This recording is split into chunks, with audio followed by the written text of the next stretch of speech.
Hello, I'm Maurice Barrett and I've got another study in the 6,000 Years of Babylon series. We're up to number 21, so if you're tuned into this one, I suggest that you look at number 1 and go through the series, because I'm going chronologically from the Garden of Eden to the new heaven and the new earth, looking at the system of Babylon. This study is called Almost There. I believe that Babylon has come into fruition for the third and final time, the one that's in Revelation that God's going to destroy. And with it, if you look at the commodities that fall with it, wheat and oil and wine and the souls of men, and the whole world economy is going to collapse. And I believe we're nearly there. I've got a couple of quotes before we start. The first one's from the Bible. Because it's not Satan's plan. Babylon is God's plan. God needs a counterfeit to test the real. God uses Satan to give us choice, whether you want the real God or you want the counterfeit. Revelation 4:11 says, "Thou art worthy, O Lord, to receive glory, honour and power, for thou hast created all things," and this is the part that I major on, "for thy pleasure they are and were created." That's all things. So that must include Satan. All things were created for God's pleasure. And I think, and this is Revelation, after 6 days of creation, God said, "It's very good." It's good every day, it's good. But the last day, he said, it's very good. God was pleased with his creation, and I'm convinced that when heaven and earth pass away and we're on the new earth, God will say, "I'm very pleased. It was a good plan. For his pleasure they were and are created." Nothing happens on planet earth that God hasn't instigated and allowed, because God's sovereign. The devil's not sovereign. He's not self-created. He's only God's tool. So everything is about God. I'm exposing the Babylon series to show the counterfeit, but it's not about Satan. It's about God and his plan. And I've got a quote from Adam Weishaupt, who's supposedly the man who started the Illuminati. He said, "The great strength of our order lies in its concealment. Let it never appear in any place in its own name, but always covered by another name, another occupation. Of all the means I know to lead men, the most effectual is a concealed mystery. The hankering of the mind is irresistible." The hankering of the human mind is irresistible. Everyone loves a mystery. That's why we like magicians. That's why we go on mystery tours. People like the unknown. It's a mystery. That's why they get into the occult. The mystery. That's why they go in. The Masons will teach you the mystic secrets of the Masons. And people love mysteries. And they know that. Well, the invisible government that control the world have elaborate plans to bring in a one world order. When I first did the Babylon series 20 years ago, Christians said, "Oh, conspiracy theories, Maurice, why don't you just preach the word?" And they ridiculed me, really. Now everyone knows there's going to be a one world system. It's out in the open. The politicians are talking about it, and everyone says we need it. We've got a war in Russia and Ukraine. This shouldn't be, should it? There's people starving. We need somebody to get hold of it, a leader.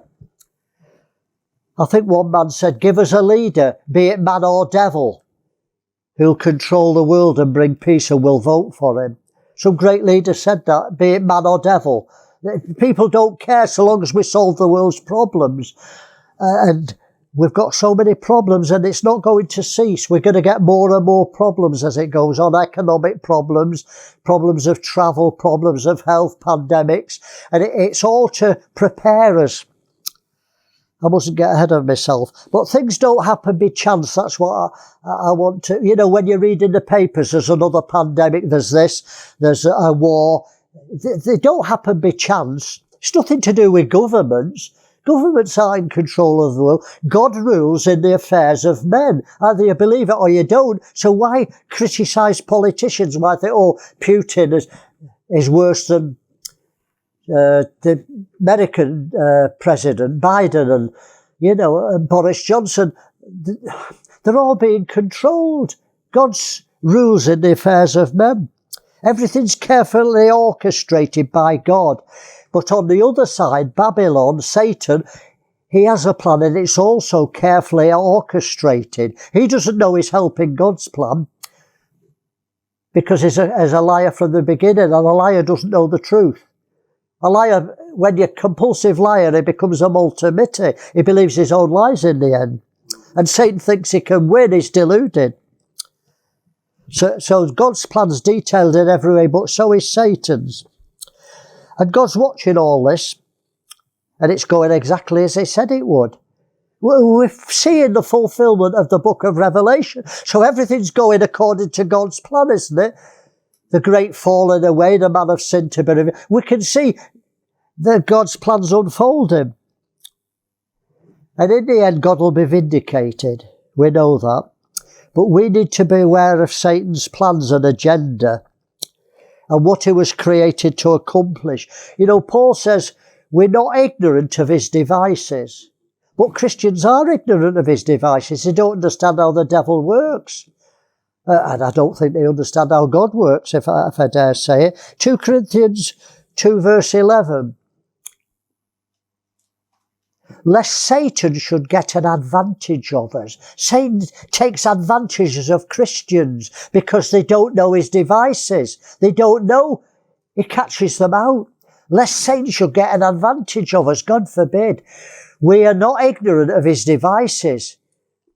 But I see Satan taking advantage of the church. They're blind. They're bringing business practices into the church. They're bringing entertainment in. They're bringing politics into the church. They don't know that that's one of the devices to deaden a church. It seems more alive because it's more worldly. They're dancing and clapping and worshipping God. But actually it's dead to the Spirit of God. It's the spirit of man, an emotional spirit and a counterfeit spirit. And it seems alive, but it's dead. And they don't realise that's one of the devil's devices, to infiltrate the church with the world. And we should see Babylon for what it is, because it's the whole Christian religion is the religion of Babylon. It started off pure, obviously, but after 70 years, 70 AD, the letters to the churches, it's Babylon. You've got the woman Jezebel. You've got Balaam in the church. Greedy Balaam, loving the rewards of having the gifts of the Spirit. This is AD 70, 40 years after Jesus died. It's Babylon, isn't it?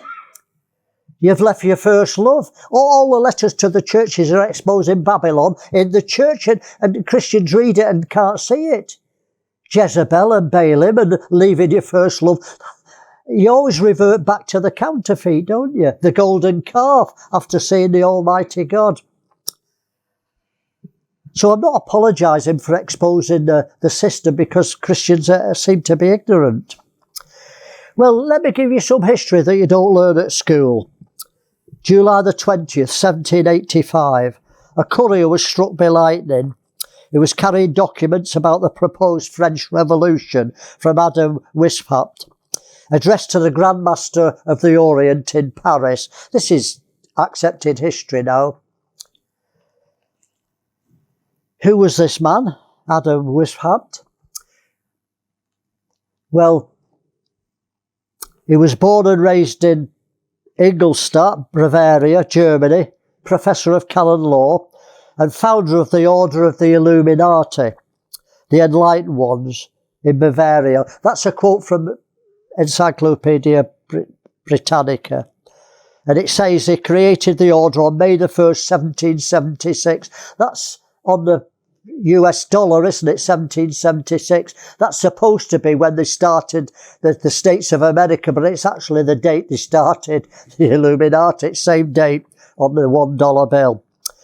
As the Order of Perfect Bliss, which became the Order of the Illuminati. Later on, he adopted the name of Brother Spartacus within the order. So this man adopted the name of Spartacus. Did you know Winston Churchill was part of the One World Order, part of the occult? He was friend of Aleister Crowley, and into Satanism? Well, I've got a quote from Winston Churchill, February the 8th, 1920. Winston Churchill, looking back at the Russian Revolution, this is 1920, mentioned his name in the Sunday Illustrated Herald, London. So this is a quote from a paper. And this is what Churchill said: from the days of Spartacus Weishaupt, so he's quoting this man who started the Illuminati, to those of Karl Marx, who was Moses Mordecai Levy, down to Trotsky, Russia, Bela, and he mentions names. The world conspiracy for the overthrow of civilization and for reconstruction of society on the basis of arrested development of envious, malevolent and impossible equality has been steadily growing. You'll need to read that a few times to get it. This world conspiracy for the overthrow of civilization. He's talking about the conspiracy for the overthrow of civilization. He's part of it. He said it's been steadily growing. Well, as with secret orders and propaganda, it's not the truth. I believe the true founder of the Illuminati was Ignatius de Loyola, who formed the Jesuits. The Jesuits always have a front man. Weishaupt, who supposedly started the Illuminati, was only a front man. The Jesuits never come in the name of Jesuits. They always have a front man. They always use the Rothschilds and other people. They never, you never hear the Jesuits behind anything, but they're behind everything. Well, the world leaders have always known the history is rewritten under every new regime or empire. Napoleon Bonaparte said history is a version of the past, events people decided to agree upon. History is a version of the past, events that people decide to agree upon. See, these people know that history is just what they want us to believe. Winston Churchill says history is written by the victors. The people who lose don't write history, do they? So we won the war, so we write history. This is how it happened. Well, Napoleon and Churchill weren't making trite remarks or amusing remarks when they said this. If you believe they were just saying it, it's to show gross ignorance of how the world's government. These people were world leaders. They knew. Well, the document, why am I telling you about this man who was struck by lightning? He carried a document. He was struck by lightning, maybe God allowed it, and the document came to light. The document contained details of how the French Revolution would be instigated and following aims for domination of the world. The 7 things that they put needed to come to fruition for world takeover. So see where we're up to with them. This was... when was it? 1785, when these 7 things were created. For the one world order, you need the abolition of all ordered governments, private property. This reset that they're talking about, Klaus, I forget his name now, Schwab's, yeah. He said, you will own nothing and be happy. We'll take over and you won't own anything, but you'll be happy. That's what they promised communism. We'll own everything and you'll be happy because we'll look after you. Nobody will be out of work. Private property, inheritance, patriotism, the family. Goodness me, we've seen the abolition of the family, haven't we?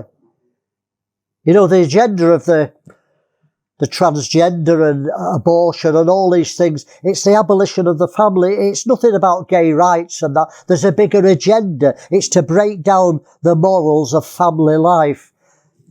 Because the family unit is strong. A country is as strong as its family unit. When you break down families, you break down the country. Religion. All religions have got to be abolished. The creation of a one world government. So that we can see that, you know, maybe 3 or 4 of them are well on the way. Well, what political system will a one world order be? And how is its progression? Well, it's collectivism. If you've not heard the word, here's a definition of it. A doctrine in political philosophy and sometimes ethics, holding that the individual's actions should benefit not the individual, but some kind of collective organisation. Another word for communism, isn't it? Such as a tribe, community, profession or state. Collectivism is political theory. In political theory depends on altruism, loving others as oneself. Sounds really good, doesn't it? Love the world. There are many forms of collectivism in political reality, such as tribalism, communism, socialism, fascism, certain forms of trade unionism, authoritarianism, totalitarianism, and communalism. The term is most often associated with totalitarian governments of the 20th century. So if you never heard the word collectivism, it's all those things, communism, fascism. In other words, it's dictatorship of the worst kind. And it's part of evolution. I don't know if you realise that. Social Darwinism, which is elitism. Let me read you a quote. The elite believe they are more advanced. They are a more advanced form of human. In order to justify their belief, they grafted Darwin's theories of biological evolution into social organisation to create social Darwinism. Over the centuries, they have referred to the public variously as cattle, sheep. That's how they think of, what did he say, useless eaters. Who was it who said that? Does anybody know? I forget his name now, a Jewish man. He said the third world, just useless eaters. They're eating up the world's resources. Useless. They're not no good. They want culling. They're just useless eaters. You know, it's not new. Plato, Babylon, Plato, Greek, Aristotle, Plato, Socrates. They're all Greek philosophers, and that's what we've got the mindset of Babylon, because Babylon. Medes and Persians, Greek, Roman.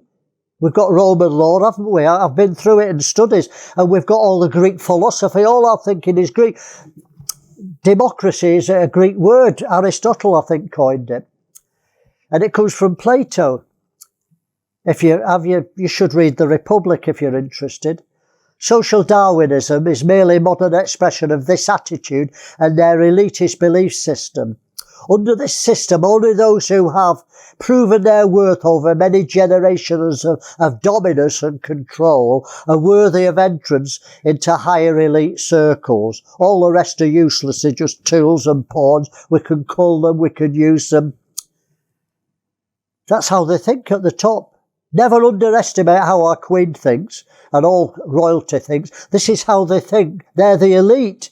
That's why they interbreed. They don't marry to keep in the power. And that's how they say it. The fair face of evil. The Queen talks about God and all that. She doesn't serve my God. They're into the occult, the royal family. Every royal family of Europe, they're all related. They're all the black nobility from Venice. I won't go into that. The statue doesn't go away, does it? Babylon's there. The phoenix keeps rising from the ashes, doesn't it? God deals with it, gets rid of Babylon, scatters them, and it comes back in another form. It morphs into another empire or society, but the principles stay exactly the same. Did you know that China was an experiment for the one world order? It's a totalitarian state, isn't it? It's considered the model state of the one world order. Mao Zedong was put in by the Jesuits. They fought the war, didn't they, with Shanghai Czech, is it? Do you know that Mao Zedong and Communist China have won more UN awards than any other nation? Can you believe it? This is a fact. China, with all its atrocities and its millions that it killed and its forced abortions and one-parent families and all the things that it's doing, it's had more UN awards than any other nation. That's unbelievable, isn't it? They implemented compulsory one-child families, forced abortions. They harvest body parts from labour camps to sell to the world. These are the atrocities that we'll see worldwide. China's the experiment. What you see in China now will happen over the world. I couldn't understand, why the British government and America wouldn't speak about communism. They talked about communism, but I remember Billy Graham going over to Russia, and then he came back, he said, oh, there's no persecution in Russia. How can he say that? And the British government, it's because they're part of it. They don't want us to know what's going on. If you knew what was going on in China, it'd make you sick. Well, this is what David Rockefeller said. Whatever the price of the Chinese Revolution, it has obviously succeeded not only in producing more efficient and dedicated administration, but also in fostering high morale and community of purpose. Can you believe it? The social experiment in China under Chairman Mao's leadership is one of the most important and successful in human history.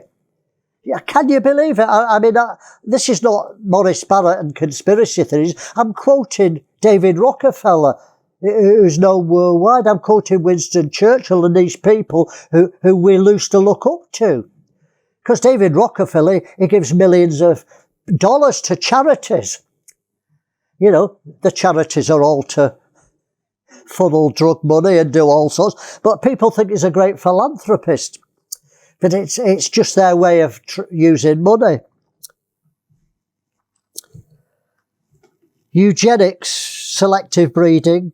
The elite have long viewed the rising populations as a threat to their dominance.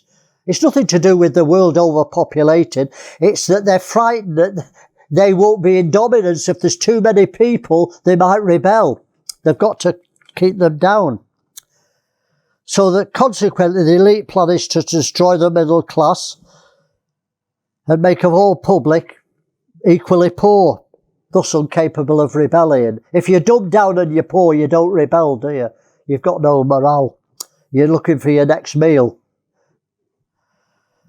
Well, the Georgia Guidestones have been pulled down, haven't they? Somebody blew them up, whether they blew them up themselves or whether it was an act of terrorism, it doesn't matter. But as soon as the explosion, the next day they were demolished and they won't be put up. I think they've done the job. But I'll tell you what was written on them. They said that the global population should be 500 million, 500 million. So 6.5 billion people have to be called. This is what they wrote. This is from Whizboard, 1975. A look at the Indian Health Service policy of sterilisation. They've been doing this compulsory in secret for a long time. The depopulation programme has already covertly been implemented.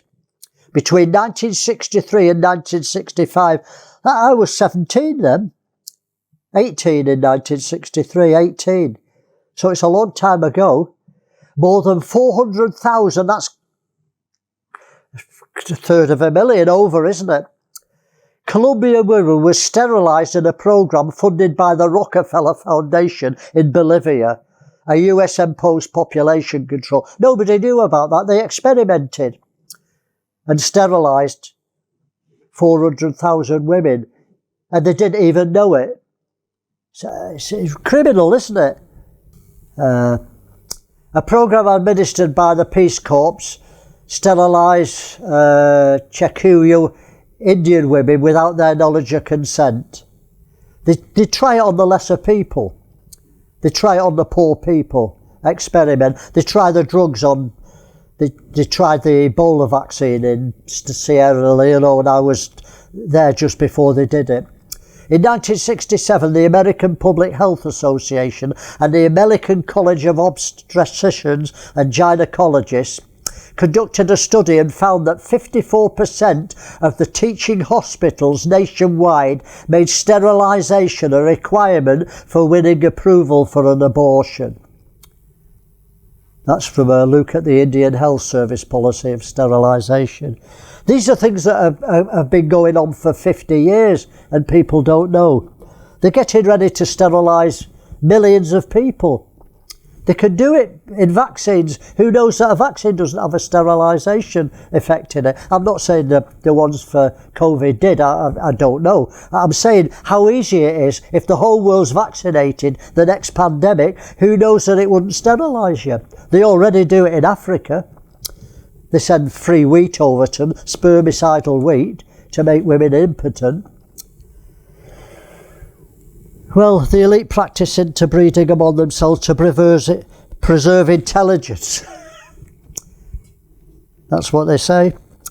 Love of power and above all the ruthlessness and willingness to kill is required. They believe in the practice of eugenics. Winston Churchill was a eugenist, so is Bill Gates, so is his father. Bill Gates wasn't this geek who suddenly became a multimillionaire. His father groomed him, he was a eugenist. People don't just come on the scene like Mark Zuckerberg. He's not just some stupid lad who becomes a multi-billionaire. The IRA trained them and they're often mind control monarch slaves. Well, Hitler was exposed, wasn't he, for his depopulation.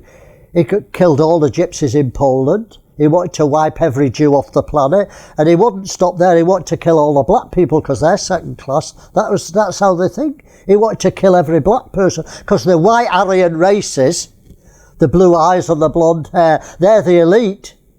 So Hitler wanted to do with everyone, the diseased, the cripple, Alzheimer's, call them, autism, they would all get culled. To preserve it's evolution, the survival of the fittest. Can you see it's about evolution, this Nazism, this satanic thing. It's just evolution. It started in the Garden of Eden. I'll share more about it. I've got a quote from Martin Bormann, a Nazi in exile. America published policy objective is substantial worldwide depopulation, including half the current US population. These are documented. You know, it's up to the public that half the population of the United States, I think they have 248 million, don't they, in the States, last time I looked.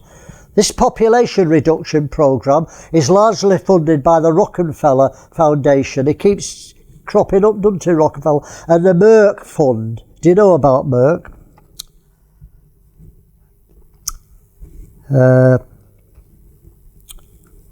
And they're both financially and administratively linked to Merck Pharmaceuticals.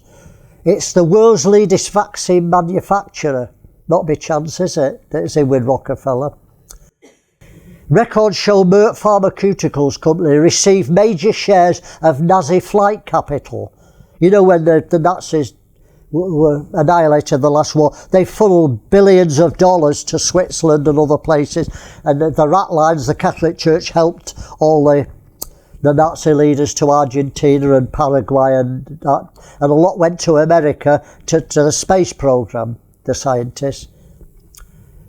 At the close of World War II, when its president, G.W. Merck, was America's biological weapons industry director.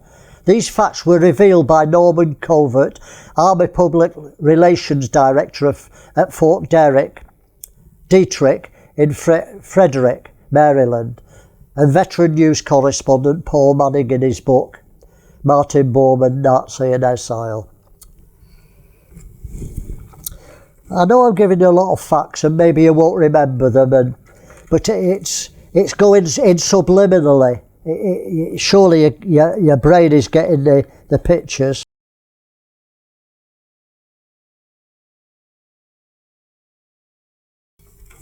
Multi-generational planning. The evolution by the elite. It's not something that can leave to chance. Since society could evolve into thousands of different and unpredictable ways, they've got to control it. They can't leave it. If they leave it, they might lose control and dominance over us. In order to continue their position as the dominant minority, they plan decades, even centuries in advance. It's a very detailed plan. You know, these one world order people, they don't mind if they die and they don't see it. They're part of the plan. They're tenacious. They believe it will come to pass. If not in their lifetime, it will come to pass. And they're willing to invest all the time and the money and die not having seen it, because they believe in the plan. Did you know that because of their ego, megalomania, they like to mock the mugs, the goyim, the sheep? You know, that's what we are. They like to mock us. And it's called revelation of the method. The elites tell us through the books, through publications, through films, through news releases, what they're doing. It's all in films, you know. The Twin Towers was on The Simpsons. Do you know the people who write the script for The Simpsons? They're not script writers, they're academics. They all went to Harvard. They're part of the one world order. They're not just clever show business people who write these things. There's mathematical formulas and prophecies in The Simpsons programs. It's amazing. You can get a book on it and it shows you how they prophesied. It shows you the pictures.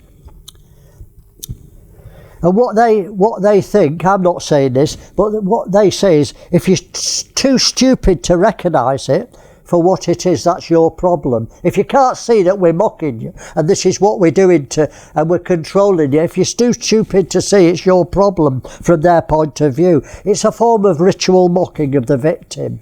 You know, Satanists, they mock the victim. Before a man is going to rape a woman, as Satanists, they'll mock them and belittle them. And before they kill them, they mock them. It's a ritualistic thing, a satanic thing. You don't just kill them, you mock them and dehumanise them. They did it with Jesus. It's satanic. You know, if they're going to crucify you, well, crucify you. Why beat you black and blue, 40 stripes, and make you carry your own cross? It's dehumanising, isn't it? Can you see how they want to humiliate you? They're mocking you before they kill you. It's part of that satanic thing. They did it to Jesus. They were mocking him and made him carry his own cross and beat him before, and they're going to kill him anyway. Just kill somebody if it's a death sentence. Kill them. But don't torture them. That's mocking them, isn't it?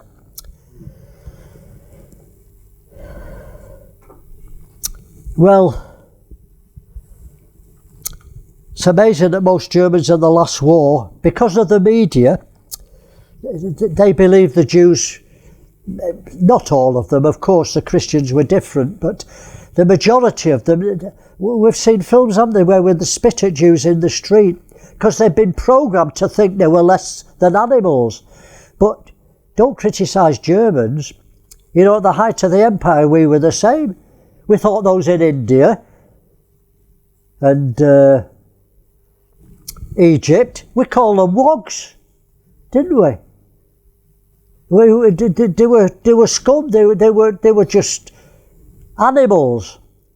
So it's humanity, isn't it? We can be programmed. The British Empire, you know, said it went to Christianise the world. It went to rape it for its diamonds and its gold and we thought those natives. Do you know India had a bigger gross national product and export than the whole of Europe before the British government went and took over? Did you know that? India had a bigger export market than the whole of Europe before the British government went in and dissipated it. You know, you should read the real history. Satan puts people in powerful positions in this world. People like Adolf Hitler, Napoleon, Benito Mussolini, Alexander the Great, Joseph Stalin, Mao Zedong, Idi Amin. These dictators, Fidel Castro, Pablo Escobar, Joel Perrin, to name a few. Do you know that the elite believe that the end justifies the means? Or the means justify the end, sorry. It's a Jesuit term. The means justify the ends. It doesn't matter what you do. You should read the Jesuit oath. In the Jesuit oath, they say they're willing to rape, murder, plunder, do anything for the greater glory of God. It's all for the greater glory of God, so they can justify it. To a Jew, I'll be a Jew. To a Christian, I'll be a Christian. To an atheist, I'll be an atheist. To a gay person, I'll be gay. They'll do anything. And the Jesuits are not all in clerical garb. A lot of them are in business, in government, but they've made this vow. They'll lie, they'll do anything, because it's for the greater glory of God. Many of the American presidents are Jesuit trained. Trump went to a Jesuit college, Fordham, and then a Jesuit-run business school. He's not the saviour of America. He's part of the one world system. I don't know how Christians can believe that he's a man of God. Well, mystery religions and the occult. I understand it's very hard for Christians who've been indoctrinated by the denominations, by dogma, by propaganda, the media, to imagine that the elite in our society practice a form of pagan religion based on mystery schools of Babylon, under which they seek Godhead. But it's true. Royalty have always, and leaders have always had their astrologers. In the Bible, every king had its prophet. Even God's kings had prophets, because they realised the natural is not enough. When you're in power to run a country, you realise that you're not clever enough, and so you need to tap into something spiritual. So with God's people, all the kings had prophets. When David was king, there was Nathan the prophet and Gad. And he consulted them. They were higher than, the religion is always higher than the government. In India, the caste system, you know what the highest caste is? The Brahmins. They're higher than the Rajas. It's the religious, because everyone needs, when you're a musician, you exploit your talent, you practice, and you get to your talent, and you can go no further. So now you need to get into the occult, or God. So you get into drugs, or you mind-expanding drugs, you get into meditation. Yehudi Menuhin, a world-famous violinist, do you know he used to stand on his head for half an hour before he did a concert?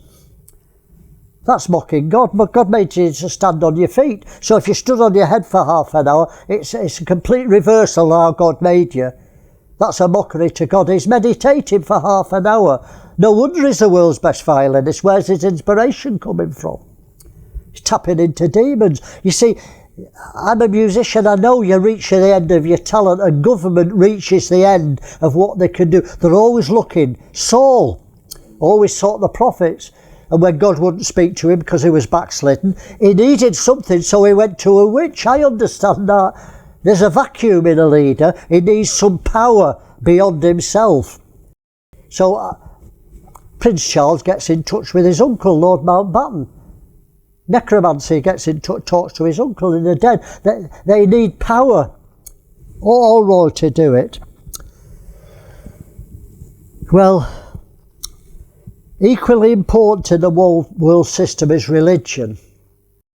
Politics and religion go together. That's why Napoleon made a concordat with Pope Pius, and so did Hitler made a concordat, because the church need politics and politics need the church. They go together. They're both forms of control. And it's controlling the masses. And it's all mixed up. All religions have symbols, don't they? And most of them are occult, because I don't find any symbols in the Bible, do you? In the New Testament, do you know of any symbols? Did they all put the cross, to carry a cross on the neck? How is it that Satanists have a cross? I know some of them have an upturned cross, but some wear a cross, the Satanists. You've got to be careful of symbols. It doesn't talk about having a symbol in the church. Symbols are done away with in Christ. We've now got reality. You know, the T, the cross, could be Tammuz. You know, think about it. And these occult symbols are full in Babylon and in the church. Just one, I've just got one to finish. There, that's on Bibles, New King James Bible, that's an occult symbol. People say it represents the Trinity, which I believe is an occult doctrine, but it's there is on the church. What's that? Why have they got that symbol on the church, an occult symbol? Can you see the devil's got his symbols everywhere? There's the Holy Bible. Why do they put that on? Because the Bible publishers are not serving God. That's go on the website and I forget what it's called, the Triskele, or that's not the Triskele, that's another one. Similar. Go on the website and look and you'll see it's occult. Like the Star of David, it's an occult symbol. They should have the menorah on the Israeli flag, shouldn't they? Not an occult symbol. That came from the Kabbalah. I've said enough. I just wanted to let you know that we're almost there and how the system works. I'm hoping in the next studies I'll use more scriptures, but let's finish there. Lord, I pray that you'll open our minds, Lord. We don't want to be ignorant of the devil's devices, and neither do we want to intrigue and get caught away by conspiracy and mystery. But we need to know, Lord, how can we get out of Babylon if we don't know we're in it? If we don't know the church is full of symbolisms, occult, gargoyles on churches and dead bodies round the church, the graveyards in the house of God, so-called. I pray, Lord, you'll open our eyes and help us, Lord, to understand that Babylon has conquered the world and it's ready to be burnt with fire in 1 hour. And now it's time to come out, prepare the bride. Help us, Lord. Get our eyes on the things that matter. I ask it in your name. Amen. God bless you. Hope you'll tune in for the next study. Have a wonderful week.